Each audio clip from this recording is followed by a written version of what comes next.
চকবাজারের সরু গলিতে নকল ক্রিম, তেল, পাউডার, কোটি টাকার ভেজাল প্রসাধনী।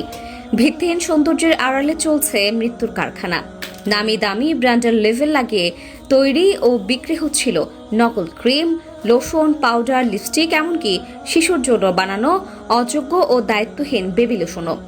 এসব পণ্যে পাওয়া গেছে এমন কিছু রাসায়নিক যার মাত্রা নির্ধারিত সীমার বহুগুণ।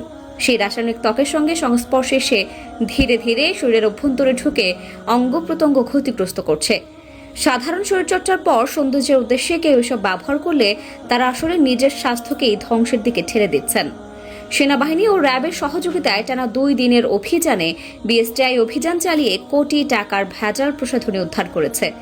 চকবাজারের ভেতরে সরু গলিগুলো ঘেটে কর্মকর্তারা বস্তা ভরে নকল ক্রিম, পাউডার, তেল, লিপস্টিক উদ্ধার করেন। কোথাও দেখা যায় বাচ্চাদের বেবি লোশন বানানো হচ্ছিল, কোথাও ড্রামে রেখে কাঁচা রাসায়নিক মিশিয়ে ফর্সা হওয়ার ক্রিম তৈরি হচ্ছিল। চকচকে প্যাকেটের ভেতর লুকানো ছিল বিষাক্ত রসায়ন। নামী কোম্পানির লেভেল ছাপিয়ে বাজারে এসব পণ্য বিক্রি হচ্ছিল এমনভাবে যে সহজেই ভোক্তা বিভ্রান্ত হয়ে আসল পণ্যই মনে করতেন। বিএসটিআই ল্যাব রিপোর্ট বলছে নির্ধারিত মাত্রার তুলনায় 2500 গুণ বেশি হাইড্রোকুইনোন পাওয়া গেছে।